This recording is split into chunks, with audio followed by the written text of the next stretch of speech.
There's a voice that lives in my head. He talks to me softly, but he really wants me dead. He tells me this time you'll stay in control. He tells me not to let anyone know. He convinces me that no one cares. He whispers the pain is just too much to bear. He tells me how wonderful I will feel. He tells me he loves me. Can that be real? He tells me not to call anyone. My heart starts racing. This will be fun. He tells me not to think of past times. He promises I can do it just once this time. Who is this voice that calls my name? The voice of relapse. He's waiting to start playing his game. This poem was written by a woman named Darla while she was in detox.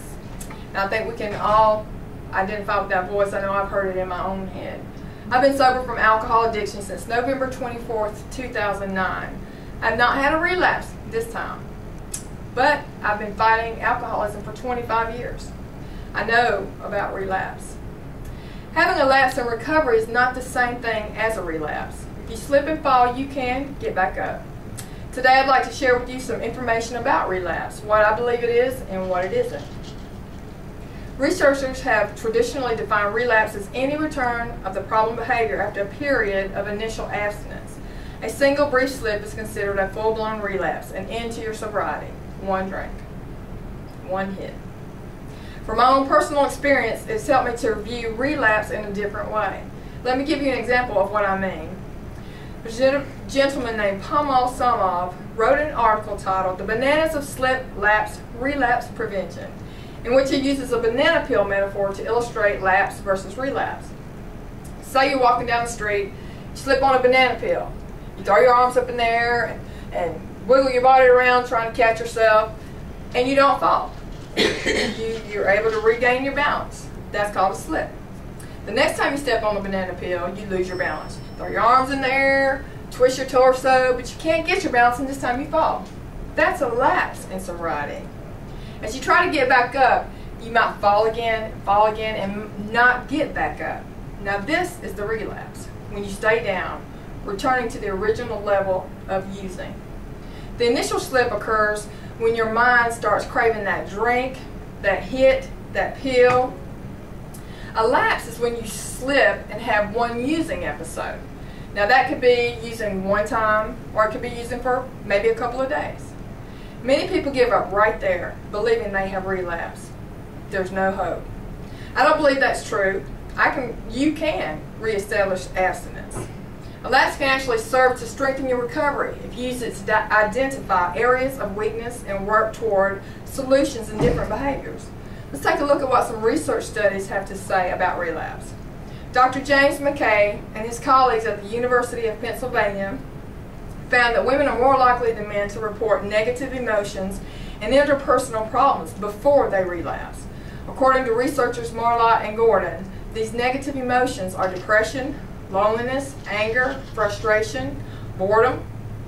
And then if you have a lapse, you're going to experience guilt, remorse, depression, and anger. And if you don't know how to get out of that mindset, that thinking pattern, you're going to relapse. But you can get back on track if you understand that resuming recovery is based on hope, cultivating a healthy self-esteem, and a sense of control over your life. There are steps you can take to gain control of your life again. Remember where your addiction took you. Write down the worst using experience that you've ever had. Write it down and read it every day. That's a very simple thing. If you don't already have positive non-using people in your life, find some. Take action and go looking for them. Look for ladies that have inner peace and joy that you want. Ask them how they got it. It might be a little awkward to approach someone you don't know, but fight those feelings and seek out these friendships because they're going to be crucial to your survival. If you don't, you're going to go back to the same old using people that you used with in the places that you used to use. Most importantly, you have to develop a spiritual disciplines in your life. Listen to Christian music. Find a style that you like.